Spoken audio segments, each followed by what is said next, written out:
आज हम आपको गुणा करने की विचलन विधि या निखिलम सूत्र का उपयोग करना सिखाएंगे। ये जो विचलन विधि है, इसके उपयोग जब भी हम करते हैं तो हम उन संख्याओं के गुणा करते हैं जिन संख्याओं के मान 10, 100 या 1000 या 10,000 अर्थात 10 की कोई घात होती है उसके आसपास होते हैं, तो उनका गुणा इस विधि से बहुत ही आसानी से किया जा सकता है। इसमें जो सबसे महत्वपूर्ण बात है वो है विचलन, यानी कि हम विचलन कैसे ज्ञात करते हैं। और जो हम 10 या 10 की कोई घात है उसको हम मानते हैं आधार। क्या मानते हैं? आधार। अब ये जो हमारे आधार होते हैं वो 10, 100, 1000 या 10 की कोई अन्य घात हो सकती है। तो ये सबसे पहला काम अपना होता है आधार। फिर होता है हमारा विचलन। विचलन जो होता है वो हमारा जो भी संख्या दी गई होती है उस संख्या में से आधार को घटाते हैं। ठीक है, यानी कि संख्या में से हम आधार को घटा देंगे तो हमारा विचलन आ जाएगा।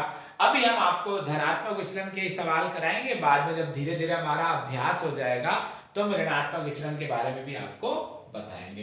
तो अभी इस विधि को हम उदाहरण लेकर ही करेंगे, बहुत सरल। यानी कि कुछ विद्यार्थी तो बोलेंगे कि सर ये तो सीधा पहाड़ा बोलने से भी हो जाता है, तो लेकिन अभी हम केवल आपको सिखाने के लिए उसका उपयोग कर दें। उदाहरण के लिए हमको 11 और 12 का गुणा करना है। ठीक है, तो वैसे तो हम पहाड़ा बोलें 11 को 11 से करेंगे, 11 ढाई 110 आएगा और 11 दूना 22 यानी कि 132 इसका उत्तर आ जाएगा। लेकिन हम विचलन विधि से इसको कैसे करते हैं, फिर बाद में बड़ी बड़ी संख्याओं को भी हम इसके द्वारा करेंगे। तो देखिए हमारे पास संख्या है 11 और दूसरी संख्या हमारे पास 12। ठीक, तो सबसे पहला काम है इस 11 गुणा 12 को जब हम करेंगे तो उसके लिए आधार क्या आएगा। तो आधार हम देखते हैं, तो आधार इसके लिए आएगा 10, क्योंकि ये 10 के बहुत ही करीब है। ठीक है, अब देखिए दूसरा काम है हमारा, आधार के बाद आएगा अपना विचलन। विचलन किसका कितना होता है? देखिए 11 है तो 11 का विचलन हो जाएगा +1 और 12 का विचलन हो जाएगा +2। इतना काम हो गया। सबसे पहला काम हमने आधार चुना, उसके बाद हमने आधार से उन संख्याओं का विचलन देखा। अब जो हमारा गुणा होगा उसके दो हिस्से होंगे, एक दायां हिस्सा होगा और एक बायां हिस्सा होगा। दाएं हिस्से में दोनों विचलनों का हम गुणा रखेंगे, यानी कि 1 और 2 का गुणा, 1 गुणा 2 ये आ जाएगा हमारा 2।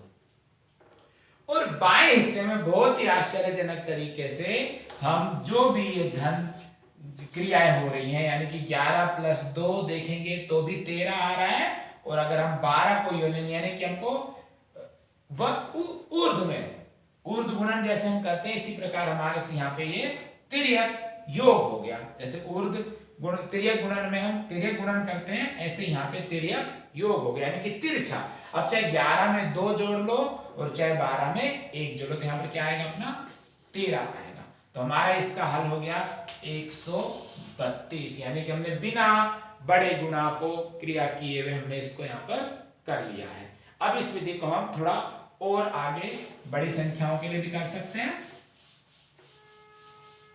हम बड़ी संख्या लें, मान लो हमको लेना है 104, 107। अब थोड़ा सा हमको लगता है कि नहीं सर ये बड़ा है, तो इसके लिए क्या करना, सबसे पहला काम आधार 100, विचलन 4 और 7, फिर वही काम दोनों का गुणा क्या, 7 चौक 28, और इधर देखो 104 में 7 जोड़ा तो 111 और 107 में 4 जोड़ा तो 111, तो 111 यानी कि 11,128 हमारा हल हो जाता है। तो ये बहुत ही बढ़िया विधि है, लेकिन बस इस बात का ध्यान रखना है कि हमको संख्याएं जो भी हों वो हमारे आधार के आसपास की हों। हम और भी गुणा कर सकते हैं। मान लो अभी हमने कोई संख्या ली 1000 7 और 1017। ठीक है, आधार कितना आया हमारा 1000, विचलन कितना आया 7, इसका विचलन कितना आया 17। देखिए दोनों का गुणा 17 7 119 और 107 में 17 जोड़ते हैं, 1007 में 17 जोड़ते तो भी 1024 आता है और 1017 में 7 जोड़ते तो भी 1024 आता है। तो देखो 1007 और 1017 का गुणा सीधा सीधा देखो हमारे पास क्या आ गया 10,24,119।